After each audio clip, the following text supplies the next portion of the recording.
큰 은혜가 있음을 감사하고 또 한 주간 또 일찍 오셔서 수고하는 찬양대 가운데 하나님께서 큰 은혜로 여러분의 수고에 갚아주시기를 소망합니다. 여러분, 우리가 시간을 생각할 때 쓰는 앞에 형용사가 좀 있죠. 부사같이 쓰는 것들이 있죠. 뭘 많이 씁니까? 아직 또 시간이 남았다 이런 말보다는 주로 쓰는 단어가 벌써? 벌써 시간이 그렇게 됐네? 이런 단어를 우리가 많이 쓰죠. 벌써. 그렇죠. 2024년 우리 교회가 시작한 지가 벌써 한 달이 다 돼가고 있어요. 엊그제 우리가 송구 영신 예배를 드렸는데 벌써 2월 달을 맞이할 준비를 하고 있다는 거죠. 세월이 참 빠르고 우리가 생각하는 것보다 늘 언제나 빨리 지나가서 이 버릇처럼 시간을 이야기할 때 벌써 그렇게 됐구나, 벌써 그렇게 됐네 라는 말을 많이 쓰는 것 같습니다. 2024년 우리 교회, 하나님께서 우리 교회에 무엇을 하기 원하실까 기도하실 때 다른 게 아니라 말씀이 살아있길 소망하는 것. 그래서 복음이 교회를 새롭게 하는 것이고 복음이 세상을 이롭게 하는 것이다. 하나님께서 저에게 그런 말씀을 주셨죠. 그래서 첫 주부터 여러분 제가 좀 복음에 관련된 설교를 좀 계속 하고 있었습니다. 혹시 알고 계셨습니까? 첫 주에 여러분 기억하십니까? 복음이 필요한 시대. 복음을 부끄러워하지 않고 정말 복음으로 내가 새롭게 되길 소망하는 마음을 여러분과 함께 나눴습니다. 두 번째 이런 제목으로 말씀을 나눴습니다. 믿음으로 다스려라. 여러분의 삶이 믿음으로 다스리고 믿음으로 나아갈 때 또 예수님을 닮아가는 삶이 될 수 있다라는 말씀을 좀 나누었습니다. 여러분 지난주 설교는 좀 기억하십니까? 우리가 시작하지 못하는 이유가 뭐라고요? 염려와 근심과 불안과 두려움이 많아서 시작하지 못하고 또 그것이 염려와 근심과 불안이 하나님을 바라보지 못하게 하고 이 땅을 바라보게 하는 이유가 되어진다 라고 말씀을 나누었습니다. 오늘은 여러분 좀 네 번째 복음에 대한 네 번째 주제에 대한 네 번째 설교를 좀 나누고 싶은데 설교의 제목이 이렇습니다. 은밀함과 익숙함을 조심하라. 세 번의 설교보다는 조금 더 우리에게 더 찔림이 생길 수도 있고 도전이 생길 수도 있는, 어쩌면 좀 더 불편할 수도 있는 말씀이 될 수도 있을 것 같습니다. 그러나 여러분이 말씀을 들을 때 하나님의 감동으로, 때로는 우리가 말씀이 감동이 되어지기도 하고 때로는 우리가 말씀이 찔림이 되어지기도 하죠. 그 모든 것들은 다 하나님께서 여러분에게 역사하는 말씀인 줄로 생각합니다. 오늘 여러분이 읽은 본문은 요한계시록이라는 것입니다. 요한계시록. 계시록이라고 하니까 사람들이 자꾸 좀 어렵게 생각하고 뭔가 예언적, 물론 그렇습니다. 예언이 없는 것은 아닙니다. 요한계시록이 소위 우리가 묵시문학이고 예언서인 것은 사실입니다. 그래서 그 안에 어떤 이야기들이 들어있죠. 그런데 그 어떤 이야기들이 자꾸 너무 지역적인 것에 초점을 맞추고 상징적인 것에 상징적인 설명들이 자꾸 뭔가 의미를 너무 많이 부여하려고 하고 또 지나치게 그것을 소위 말해서 신학적으로 세대주의적 관점에서 해석을 하려는 많은 책들이 요한계시록에 대해서 조금 안 좋은 모습을 만들어내거나 어려운 책인 것처럼 접근하게 하지만 사실 요한계시록은 그렇게 어려운 책은 아닙니다. 왜냐하면 요한계시록의 내용은 아주 간단합니다. 딱 잘라 말하면 이렇게 됩니다. 세상은 종말이 있다. 믿습니까? 예. 그 종말은 하나님이 정하셨다. 믿습니까? 예, 그렇습니다. 하나님께서 이 역사와 세상 가운데서 심판하실 것이다. 그리고 새하늘과 새 땅에 하나님을 믿는 사람, 예수 그리스도를 영접한 사람들은 새하늘과 새 땅에 들어가게 될 것이다. 이게 요한계시록 내용의 끝. 더 없습니다. 그것을 장엄하게 풀어서 설명하고 여러 이야기들 또 여러 비유와 환상으로 설명하고 있지만 사실은 요한계시록의 핵심 주제는 그게 전부입니다. 여러분이 만날 앞으로의 시간 속에 반드시 종말이 온다는 것을 알려주고 있고 종말 후에는 심판이 있다는 것을 말하고 있고 또 그 심판을 벗어날 수 있는 유일한 방법은 예수 그리스도를 믿는 방법뿐이 없다라는 것을 말하고 있는 거죠. 그런 예언적인 의미와 묵시적인 의미가 다 들어가 있는 것이 계시록이죠. 그러나 또 우리가 잊지 말아야 될 것은 요한계시록은 서신, 편지로 쓰여진 거죠. 그래서 소아시아 지방에 있는 7교회를 중심으로 7교회라는 게 7교회만을 위해서 쓴 것은 아닙니다. 일곱 교회와 함께 믿음의 사람들에게 쓴 거죠. 쓴 이유는 간단합니다. 너희가 믿음을 잘 지키고 또 믿음을 따라 잘 살기를 소망하고 예수 그리스도를 붙잡고 흔들리지 말아라. 당시 1세기에 로마의 박해와 여러 가지 환란 속에서 어려움을 당하는 그리스도인들에게 힘을 북돋아주고 그들을 위로하고 권면하기 위해서 쓰여진 책이죠. 그리고 그 시작은 그렇기 때문에 일곱 교회를 대표해서 지금 1장부터 3장까지는 그런 이야기들로 채워져 있습니다. 그 중에 저와 여러분이 오늘 주목해서 말씀을 나누고 싶은 것은 세 번째 교회입니다. 소위 버가모 교회라는 교회 이야기를 좀 나누고 싶습니다. 버가모 교회의 일곱 교회 중에 서머나 교회와 빌라델피아 교회는 따로 책망받은 내용은 성경에 보이지 않습니다. 칭찬의 내용이 있어 보이나. 그러나 나머지 5교회는 좀 책망의 내용들이 있는데 버가모 교회도 책망의 내용이 있습니다. 그런데 여러분 버가모 교회가 그렇게 책망받을 만한 교회만은 아니었죠.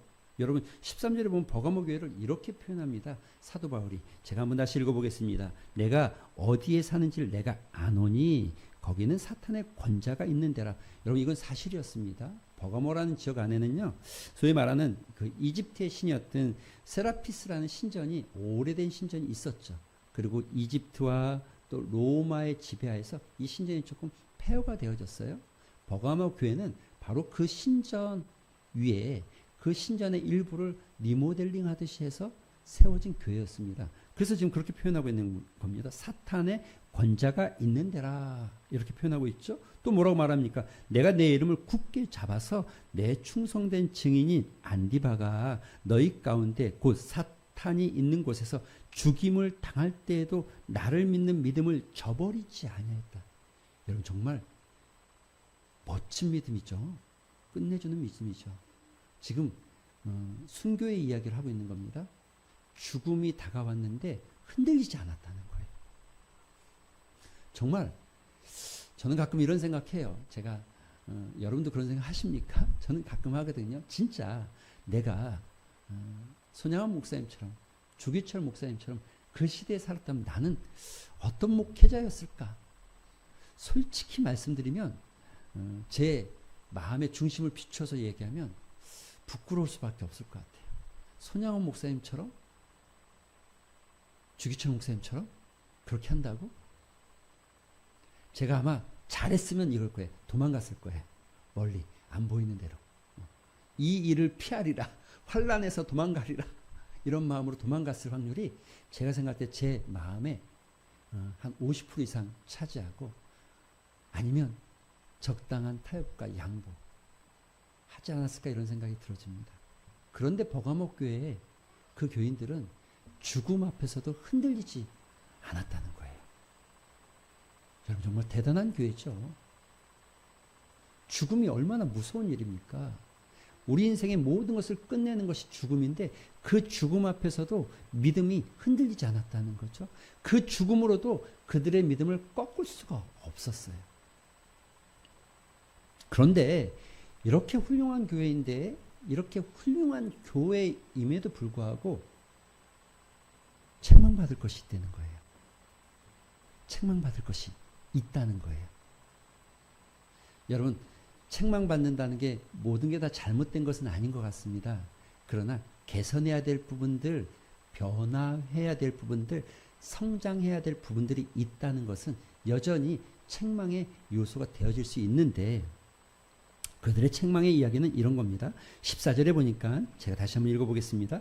그러나 내게 두어 가지 책망할 것이 있나니 거기 내가의 발람의 교훈을 지키는 자들이 있도다.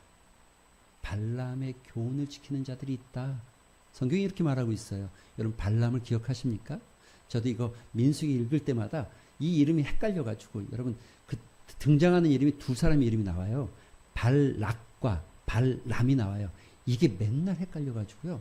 근데 이렇게 외우면 쉬워요. 기역 니은 순으로 앞에 나오는 사람이 왕이고 뒤에 나오는 사람이 점성술사, 뭐 선지자 같은 사람. 그러니까 기역, 발락이라고 쓴 발락, 기억이 들어간 사람은 앞에, 발람, 미음은 뒤에. 뒤에는 앞에는 왕, 뒤에는 좀 이해가 안 잊어버리겠죠. 들을 때마다 저도 맨날 들을 때마다 헷갈려가지고 발락이 그 사람이 왕이었던가 발람이 왕이었던가 맨날 이랬거든요. 근데 이렇게 생각하면 좋죠. 어느 날 이스라엘 백성들이 광야 40년을 헤매다가 가나안에 들어가려고 이제 준비 중이에요. 그런데 요단강 동쪽 편, 지금으로 여러분 지도를 딱 펴면 요르단이라는, 이번에 아시아 축구를 이겼던, 우리나라와 대등한 경기를 했던 요르단이라는 나라가 차지하고 있는 그 땅이 모압 땅입니다. 모압 땅. 이 모압 땅에 시날 평야에 이스라엘 백성들이 지금 가나안에 들어가기 위해서 진을 쳤어요. 그런데 모압 왕이었던 발락이 이스라엘 사람들을 두려워하기 시작했어요. 저들이 우리 땅을 다 차지하고 저들이 우리 땅을 다 우리 땅을 빼앗으면 어떻게 될까, 이런 두려움에 발락이라는 왕이 꾀를 하나 짜내는데, 저 멀리에 있는 발람이라는 아주 신령한 어떤, 우리나라 말로 하면 무당 같은 어떤 점성술사가 한 명 있는데 그 사람을 좀 불러와라. 그래서 그 사람으로 하여금 이스라엘 민족들을 다 저주하게 하자. 그러면 저들이 우리 공격 못할 거다. 멸망할 거다. 그래서 발람을 청하죠. 발람이 가려고 했는데 꿈에 하나님께서 발람에게 말씀하신 거예요. 뭐라고요? 너 이스라엘 저주하면 내가 가만 안 둔다. 이스라엘은 내 백성이야. 내 자녀야. 내 거야. 건들지 마. 이 말을 듣고 발람이 하나님의 선지자가 아니었음에도 그 꿈에 하나님께서 그에게 말씀하시죠. 발람이 깜짝 놀라고 나는 안 가겠다. 난 가면 안 된다. 그랬더니 발락이 또다시 사람을 보내요. 더 많은 금은 재물, 또 고관들을, 많은 신하들을 보내서 제발 좀 와주세요. 와주세요. 이렇게 말하기를 3번에 걸쳐서 요청하고 발락의 요청에 발람이 드디어 모압 땅으로 갔습니다. 그러나 하나님께서 경고하죠. 내가 말한 말 외에 다른 말을 하면 너 큰일 나. 너 죽어. 그래서 발람은 한마디도 이스라엘을 저주할 수 없었어요.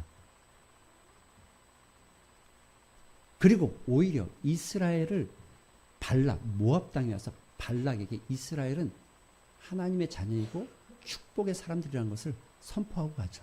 그런데 문제가 있어요. 다 마치고 돌아갈 쯤에 발람이 발락에게 한 가지 꾀를 줍니다. 그런데 나는 말을 못하지만 방법이 하나 있다. 이게 뭐냐면 모압 여인들은 참 예쁘니 그 여인들을 이스라엘 진영으로 보내라. 그래서 이스라엘 남성으로 하여금 행음하게 만들면 하나님의 법에서 그들이 멀어지는 것이고 하나님이 진노할 것이다. 이게 발람이 이스라엘을 넘어뜨리는 방법이었습니다. 실제로 그 일은 일어났고요. 그 일로 인해서 하나님께서 진노하셨죠. 그리고 이스라엘 백성들을 24,000명을 하루에 죽이는 일이 벌어집니다. 여러분, 그런데 이 말씀의 교훈, 여러분 이게 얼만큼이나 무섭습니까? 발람이 그 하나님 발락의 요청에 이스라엘을 저주할 수는 없었지만 대놓고 공격하지는 못했지만 소위 은밀하게, 아주 주둥면밀하게, 아주 은밀하게 이스라엘 하나님의 백성을 뒤흔들어 놓은 거예요. 그들의 신앙을 문제를 일으키기 시작한 거예요. 여러분, 이게 발람의 교훈입니다. 그 뒤에 성경은 이렇게 말하죠. 그래서 발람이 발락에 가르친 이스라엘 자손 앞에서 걸림돌을 놓아 우상의 제물을 먹게 하였고 또 행음하게 하였다. 행음하게 하였다. 여러분, 우리가 2024년을 시작하면서 말씀을 붙잡고 또 믿음을 따라 살기를 결단하고 복음 앞에 서기를 소망하는 여러분의 마음은 무엇보다 클 줄로 생각합니다. 아마 그렇게까지는 아닐 수도 있겠지만 지금 버가모 교인들이 하나님 앞에서 믿음을 따라 순교의 결단을 가졌던 것만큼 클 수 있습니다. 그런데 문제는 사탄이 아주 은밀하게 우리를 넘어뜨린다는 거죠. 이스라엘 백성들이 가나안에 들어가서 그 땅을 점령해가는 과정 속에서 이 부족 저 부족 가나안 부족들을 다 몰아내고 있을 때쯤 기브온이라는 부족이 이스라엘을 찾아옵니다. 그런데 이들이 이렇게 생각했어요. 야, 저들이 굉장히 강한 민족이고 참 내가 보니까 저 광야에서 하나님께서 큰 역사를 만들고 저들의 앞에 대적할 자들이 없더라. 우리가 가서 저들과 화친하자. 그런데 우리가 가서 저들과 화친하자고 하면 저들이 분명히 우리를 화친 안 해줄 것이다. 왜냐하면 우리는 가나안 족속이기 때문에 그렇다. 그럼 우리가 어떻게 할까? 그래서 기브온 족속들이 잔께 은밀하게 꾀를 하나 짜냅니다. 야, 신발은 다 해해지고 우리의 가죽 부대는 다 낡은 것, 빵은 곰팡이가 쓸 정도로 오래된 빵을 가져와라. 그리고 우리는 여행이 아주 먼 데서 온 사람처럼 다가가자. 그리고 우리가 이 가까운 민족이 아니라 저 멀리에 있는 민족이니까 우리와 화친하자. 실제로 그들은 그렇게 왔습니다. 여호수아가 그들에게 묻습니다. 너희가 어디서 왔냐? 그랬더니 우리 멀리에서 왔습니다. 너희가 멀리에서 온 것을 어떻게 말할 수 있냐? 그랬더니 우리의 신발을 보십시오. 우리의 옷을 보십시오. 우리가 가져온 빵이 이만큼이나 오랜 세월 때문에 이만큼 곰팡이가 쓸고 지금 못 먹게 될 정도였습니다. 그 말에 여러분 여호수아가 넘어가요. 그렇죠? 여호수아가 넘어간다니까요. 여러분 우리가 신앙생활을 아무리 정말 잘하려고 해도 지피지기면 백전백승 사탄의 방법들 우리를 넘어뜨리려고 하는 죄의 술수를 기억하셔야 됩니다. 은밀하고 아주 면밀하고 아주 세밀하게 침투한다는 거죠. 하나님이 이 가나안 땅에 있는 모든 족속을 멸하시기를 원하셨어요. 진멸하기를 원하셨어요. 그 이유는 간단합니다. 그들과 화친하고 그들과 함께 지낸다면 이스라엘 백성들이 믿음을 가지고 있지만 그럼에도 불구하고 그들은 분명히 죄 가운데 빠져들기가 쉽고 죄라는 것이 무서운 것은 여러분 죄가 우리를 죽이는 것의 무서움이 아니라 죄의 진짜 무서움은 전염성이죠. 전염성. 여러분 죄가 얼마나 빨리 전염합니까? 착한 일이 빠르게 전염되는 거 보셨습니까? 그런데 죄는 얼마나 빠르게 전염됩니까? 아무리 나쁘다고 해도 여러분 담배를 배우는 것이 얼마나 즐거운 일이고 악한 것, 죄악된 일은 가르쳐주지 않아도 여러분 바늘도둑이 서도둑된다. 이건 습관의 문제만을 이야기한 것이 아니라 이 죄, 작은 죄가 허용되기 시작하면 큰 죄까지도 아무렇지도 않게 범하는 사람이 되어지는 거죠. 이게 무서움입니다. 그렇습니다. 사단은 여전히 아주 은밀하게 우리에게 찾아오고 우리의 신앙을 흔들어 놓고 우리의 믿음을 흔들어 놓는다는 것. 2024년 여러분이 어떤 믿음의 결단을 하고 여러분이 어떤 믿음의 다짐을 하고 내가 내 삶의 어떤 변화와 성장을 욕구하고 있다면 바라고 있다면 사단이 죄가 우리 곁에서 어떻게 우리를 은밀하게 공격해 오는지를 아실 필요가 있습니다. 그 위험성을 알 필요가 있습니다. 두 번째는 이것입니다. 15절에 보면 이렇게 말합니다. 이와 같이 내게도 니골라당의 교훈을 지키는 자들이 있다. 니골라당. 어디서 많이 들어본 이름이죠. 사도행전 6장에 보면 예루살렘 교회 성도들이 많이 늘어나기 시작했어요. 그래서 여러 가지 사역들을 함에 있어서 사도들만이 감당하는 게 너무 힘들어서 훌륭한 사람, 지금으로 말하면 장로님 정도 되는 분들을 뽑자. 그래서 일을 좀 맡기고 사도들은 기도하는 일과 말씀 전하는 일에 집중하자.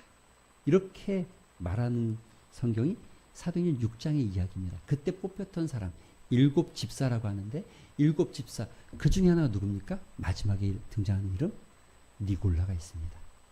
여러분 여기 니골라당은 바로 그 니골라를 가리키고 있는 말입니다.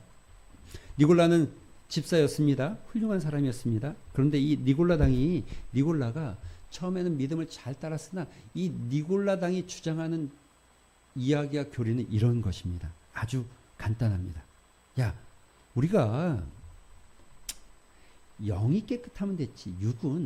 육이 구원받는 거 아니다. 하나님께서 예수 그리스도께서 우리를 위해서 죽으셨고 우리의 영은 이제 이 구원을 받았기 때문에 육적으로는 괜찮다. 이 말은 다른 말로 하면 이런 겁니다. 너희들이 지금 하고 있는 것들이 그것 때문에 너희가 구원받지 못하는 게 아니야. 어? 지금 하고 있는 거 당시의 문화대로 설명하면 음행하고 행음하고 예, 간음하고 기타 등등의 삶들이 잘못된 거 아니야. 괜찮아. 그런다고 해서 구원 못 받지 않아. 라고 말하는 사람들을 니골라 당이라고 말합니다. 또는 신학적으로는 영지주의자들이라고도 말합니다. 그런데 여러분, 오늘 본문에 니골라당이라는 말이 예배소서에 두 군데 나옵니다. 한 군데는 요한계시록 두 군데 나옵니다. 한 군데는 예배소 교회를 책망할 때죠. 앞에 보면 이렇게 돼 있어요. 여러분 6절에 보니까 오직 내게 이것이 있으니 너가 니골라당의 행위를 미워하는도다. 니골라당의 행위를, 예배소 교회는 니골라당의 행위를 미워했다는 거예요. 그럼 니골라당의 행위를 가졌던 사람들이 있었다는 거죠. 문제는 이 니골라당의 행위가 처음에는 그냥 어떤 한 그냥 형태로 존재하다가 시간이 지나면서 교리가 되어지고 어떤 당파가 되어져서 니골라당. 오늘은 니골라당의 교훈을, 니골라당의 문제를 이야기하고 있는 겁니다. 니골라당의 문제를 지적하고 있는 겁니다. 그래서 이와 같이 니골라당의 교훈을 지키는 자들, 발람과 니골라당 둘 다 동일한 것은 음행한 것, 행음한 것을 이야기하는 것인데, 그런데 여러분 여기서 아주 중요한 거, 니골라당의 행위 중에 그들이 여전히 그럴 수밖에 없었던 거, 익숙함에서 벗어나지 않는 거. 여러분 이런 말이 있어요. 혹시 들어보셨습니까? 세상에 가장 무서운 개가 어떤 개인지 아십니까? 가장 싸나운 개. 예? 어떤 개요? 투견. 아, 예, 투견. 예, 진돗개, 세파트, 또 아주 큰, 근데 가장 무서운 개는 편견입니다.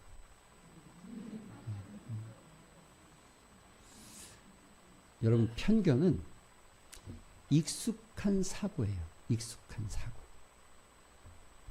익숙한 사고를 벗어나지 못하면 창조적이고 새로운 것을 만들어내지 못하죠.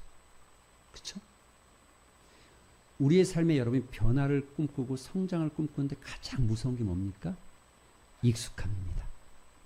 니골라당의 문제는 그들이 만들어낸 교리는 현재 자기들이 즐기고 있는 것들에 대한, 현재 자기들이 누리고 있는 것에 대한 포기함이 없고 그 익숙함에서 벗어나지 않으려고 하는 이 주저앉음의 욕구, 게으름의 욕구, 나태함의 욕구가 만들어낸 교리인 거죠. 여러분 2024년 정말 우리가 꿈꾸는 일이 있습니까? 정말 우리 삶에서 믿음으로 변화되길 소망하십니까? 정말 복음이 여러분의 삶을 새롭게 하고 여러분의 가정을 새롭게 하길 원하십니까? 여러분 개구리가 죽을 때 개구리를 죽이는 방법을 여러분과 제가 너무 잘 알잖아요. 찬물에 개구리를 넣는다. 불을 천천히, 아주 천천히 뜨겁게, 그래서 그 따뜻함과 익숙함에 가만히 젖어 있다가 어느새 자기도 모르게 개구리는 죽어져 있는 거죠. 여러분 우리가 살아오는 삶의 익숙함은, 대다수의 익숙함은 믿음의 삶의 익숙함이 아니라 우리가 살았던 그냥 세상의 경험들의 익숙함에 빠져 있을 확률이 많습니다.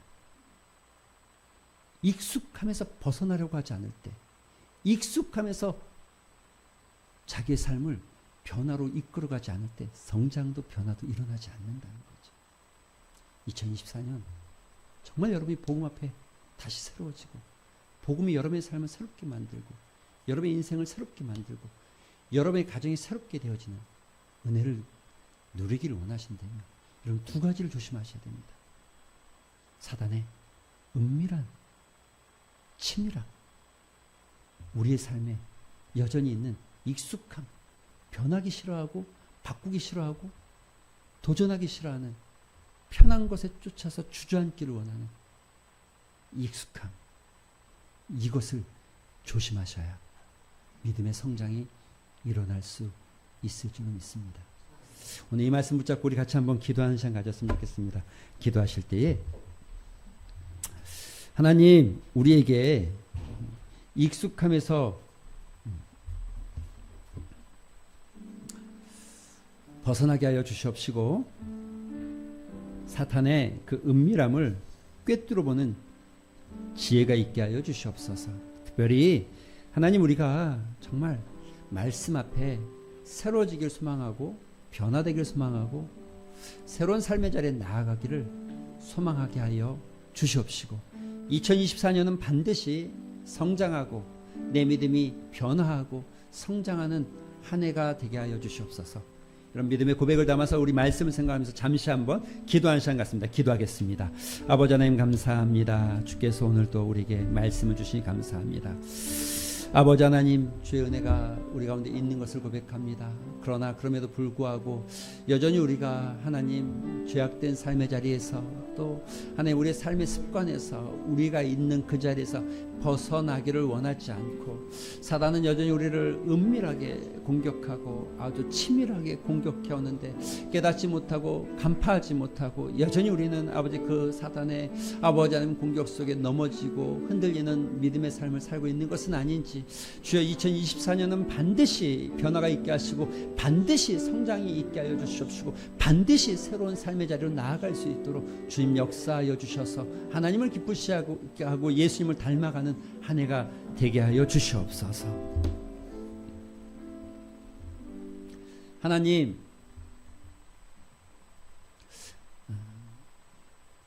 우리가 구원의 은혜를 누리고 십자가의 비침을 경험했음에도 불구하고 여전히 현재가 좋고 여전히 익숙한 것이 편하고 여전히 내 삶에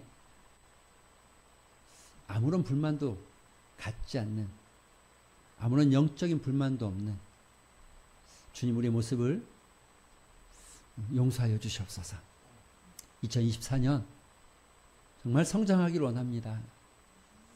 정말 새로운 변화가 일어나기를 원합니다. 지금까지의 삶이 아니라 2024년에는 새로운 삶이 되게 하시고 새로운 인생이 되게 하시고 새로운 가정이 되게 하여 주시옵소서.